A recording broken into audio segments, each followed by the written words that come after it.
имрӯзҳо низ чун қабл даромадгоҳи китобхонаи миллии тоҷикистон серодам аст, вале дар вурудгоҳи ин кохи маънавиёт каме тағйирот мушоҳида мегардад. яъне низоми вуруд ба китобхонаи миллӣ то андозае дигаргун гаштааст. акнун нафароне ки аз даромадгоҳи он ворид мегарданд новобаста аз хонандагону кормандон ҳамагӣ аз имтиҳон мегузаранд. ин имтиҳон оддӣ аст, вале таъсир мегузорад. мутахассисон ҳарорати ҳар як нафарро санҷида пас он дар дасташ маҳлули кимиявӣ мепӯшанд.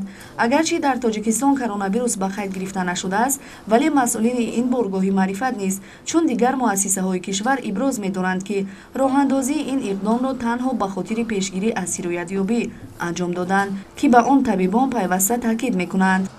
як ҳафта аст китобхонаи миллии тоҷикистон қоидаҳои гигиенаро дар китобхонаи миллии тоҷикистон роҳандозӣ намуда истодааст. ҳар нафаре ки ба китобхона ворид мешавад бо ҳамон асбобҳои ҳарорасанд ҳарорати ӯ санҷида мешавад ва дастон ё бо спирт ҳамеша тоза карда мешавад. баробарди китобхонаи миллии тоҷикистон аллакай барои ба ҷо овардани қонунҳои гигиенӣ ва оросту пироста шудани китобхонаи миллии тоҷикистон тамоми чораҳои заруро андешида истодааст ва аз ҷониби кормандони техникӣ ҳама толорҳои хониш, толорҳое ки дар он ҷо барои хонандагон зиёд аст, ҳамеша дар як рӯз 3 маротиба 4 маротиба шуста мешаванд бо хлор, маводҳои хлорӣ тоза карда мешаванд. мадина 20 сол дорад. ӯ 2 сол аст ки дар риштаи тиб таҳсил мекунад. бо тақозои касбу кори ояндааш мадина бештари вақташро дар китобхона мегузаронад. аксарият китобҳои мутолиа кардааш ба тибу табобат рабт дорад. ҳоло бошад китоберо мехонад ки дар бораи бемориҳои сироятӣ эҷод гардидааст ва ба ин васила дониши худро оид ба пешгирии бемории коронавирус зиёд намуда нест. худаш мегӯяд барои пӯшидани ниқоб ӯро касе маҷбур накардааст, аммо ӯ аз ҳоло рисолати касбиашро медонаду ба хотири ҳимояи атрофиён ва ҳифзи саломатии одамон эҳтиёт менамояд.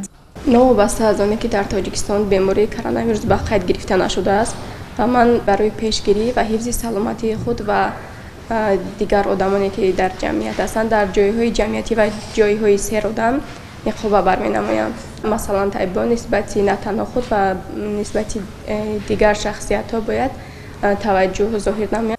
мисли мадина ҳамаи хонандагони толори китобхонаи миллӣ ниқоб надоранд ва масъулини ин кохи сухан ҳам онҳоро барои пӯшидани ниқоб маҷбур намекунанд, аммо ҳангоми хориҷшавӣ низ аз китобхона масъулин иқдоми худро такрор мекунанду корҳои фаҳмондадиҳиро бештар тарғиб менамоянд.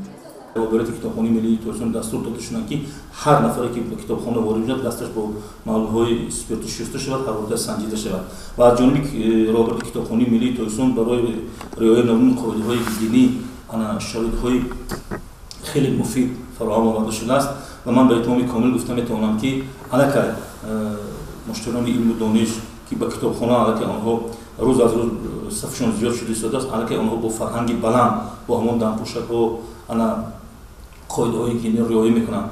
фаъолияти тамоми шуъбаҳои китобхонаи мазкур ҳамон гуна густурда аст. фарқияташ танҳо дар он аст ки риояи қоидаи гигиенаи шахсӣ ҷиддитар назорат мегардад.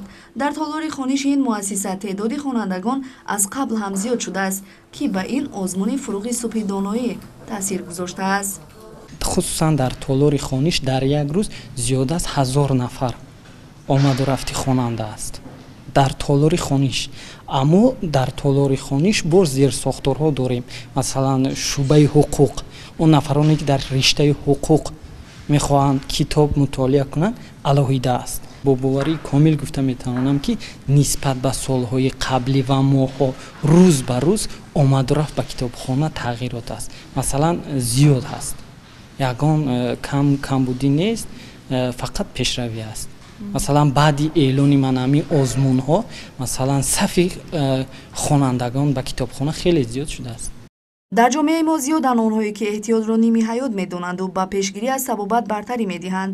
созмони байналмилалии тандурустӣ бошад муваққатан фишурдани даст фосилаи наздик миёни одамонро иҷозат намедиҳад.